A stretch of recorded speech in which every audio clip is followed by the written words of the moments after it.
Bonjour,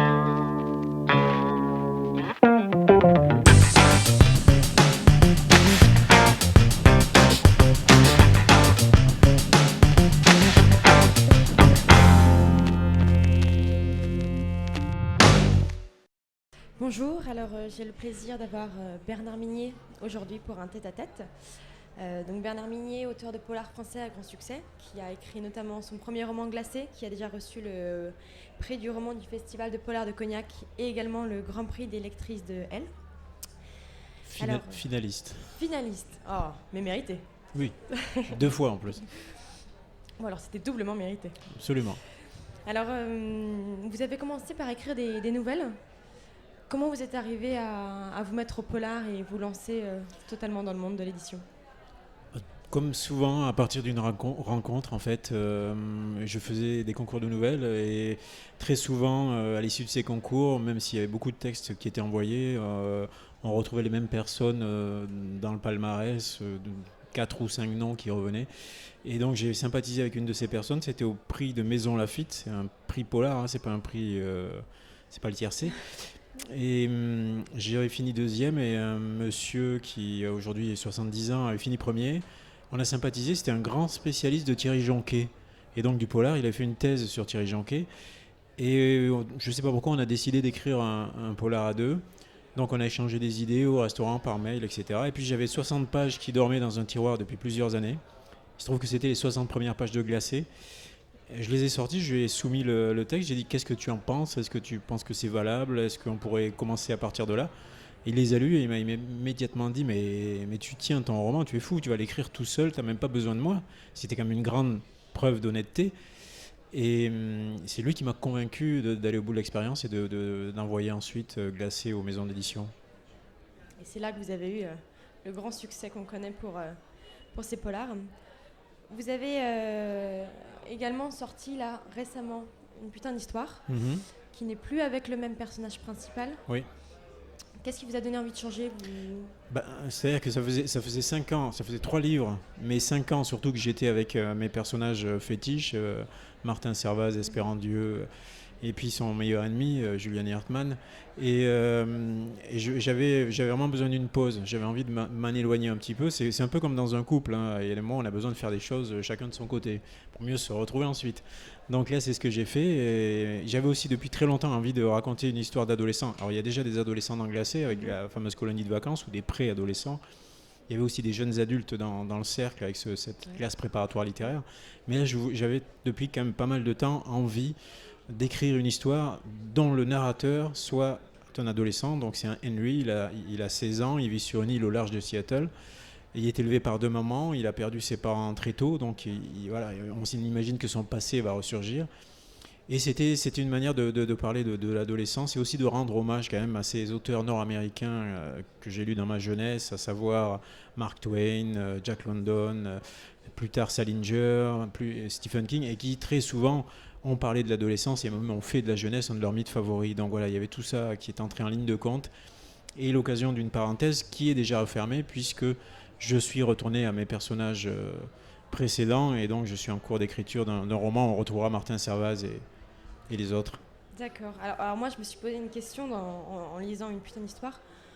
Comment vous créez un personnage qui soit presque aussi torturé et aussi où on ne devine pas. Moi, j'ai été complètement ébahi par la fin, que je ne raconterai pas si vous ne l'avez pas encore lu, parce que c'est vraiment toute la fin qui ça serait fait un vrai choc. Ça serait un peu embêtant, en effet.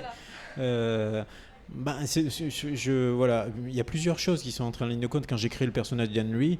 D'abord, j'ai été sur place, hein, j'ai été dans ces îles, je me suis baladé, j'ai discuté avec pas mal de shérifs, de policiers, mais aussi j'ai eu la chance de rencontrer une personne qui avait été éducatrice sociale et qui avait beaucoup travaillé dans les lycées, etc., avec les ados américains, donc elle m'a apporté énormément de ce point de vue-là.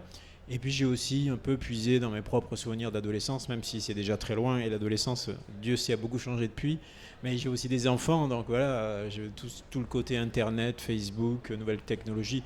Ça, évidemment, j'ai puisé plutôt dans mes enfants que dans ma propre expérience. Mais néanmoins, toutes les adolescences ont quelques traits communs, où qu'elles se passent et à quelque époque qu'elles se passent. Et en particulier, par exemple, le fait que l'adolescence est encore l'âge de tous les possibles. On a des rêves un peu fous. qui malheureusement très souvent ne se réaliseront pas. On a aussi le goût du risque, un goût du risque qu'on perd un peu plus à l'âge adulte. C'est vraiment, avant le passage à l'âge adulte, c'est l'âge de tous les possibles, et c'était extrêmement intéressant de parler de cette période-là.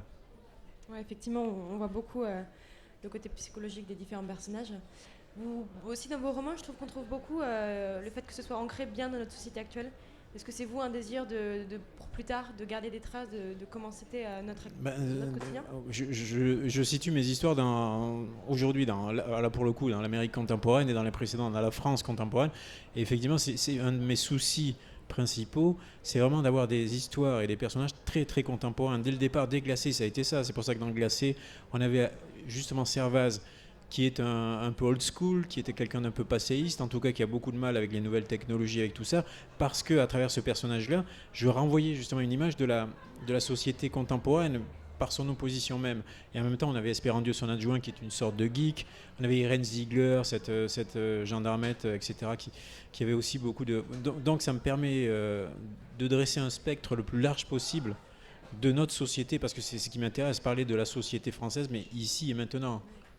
Ouais, c'est vrai qu'on le ressent beaucoup. Alors moi j'ai une question parce que vous, dans vos remerciements, vous remerciez beaucoup tous les spécialistes que vous consultez pour écrire vos romans. Oui. Et vous-même, vous avez travaillé dans la douane. Est-ce que vous avez jamais eu envie d'écrire dans ce milieu-là? Pas jusqu'à présent, ça va peut-être venir, mais c'est-à-dire que j'ai passé 26 ans en douane, donc ce qui m'intéresse quand j'écris aussi, il faut bien dire, c'est de découvrir des domaines que je ne connais pas. Alors il y a sûrement des domaines de la douane que je ne connais pas, il y en a même sans doute même plusieurs. Mais j'ai envie d'aller, voilà, en même temps que je fais découvrir des choses aux lecteurs, j'ai envie de les découvrir moi-même. Donc je m'intéresse, il y a tout l'aspect cheval, centre équestre dans Glacé, plus l'institut psychiatrique. C'était des domaines que je ne maîtrisais pas du tout. Et je suis d'autant plus content que hier, par exemple, sur le stand, est venue me voir une infirmière psychiatrique qui m'a dit « Mais moi, j'adhère totalement à la façon dont vous parlez des traitements, des patients, de la pharmacopée et tout. » Elle m'a dit « Je me reconnais complètement, c'est d'une fidélité absolue. » Donc j'étais très content qu'elle me dise ça parce que c'est pas du tout mon domaine de compétence. Et dans N'éteins pas la lumière, il y a le spatial. Pareil, j'ai eu des retours de gens qui sont dans le milieu du spatial, des retours très étonnants, qui m'ont dit que c'était très fidèle à la réalité. Et là, le fait d'aller aux États-Unis, alors encore plus, parce que je connaissais un peu les États-Unis, mais j'avais jamais été dans cette région-là, qui est l'État de Washington, c'est-à-dire le nord-ouest, rien à voir avec évidemment la capitale, hein, le nord-ouest des États-Unis, près de la frontière canadienne, Seattle, etc. Et c'était d'autant plus énorme que ces policiers américains se sont montrés extrêmement coopératifs. Moi, j'aurais pensé qu'ils auraient été un peu parano, distants, prudents, un peu comme on les imagine quand on passe à l'aéroport et qu'on est fouillé de la tête aux pieds, mais non, pas du tout. Ils ont été très coopératifs, très enthousiastes, ils parlent volontiers de leur métier, et je me fais plaisir aussi en faisant mon petit travail de journaliste et en découvrant des choses que au départ je ne maîtrise pas forcément, mais en tout cas quand j'attaque la rédaction du livre, là pour le coup je pense que je les maîtrise davantage, donc j'apprends en même temps que j'apprends quelque chose aux autres, et ça c'est quand même un des aspects les plus jubilatoires de ce métier. Ouais. Bon, alors si vous n'avez pas encore lu, foncez, Glacé, Le Cercle, N'éteins pas la lumière et Une putain d'histoire, que vous retrouverez chez Pocket et XO. Bernard Minier sera en dédicace encore jusqu'à la fin d'après-midi, alors courez, foncez, c'est génial.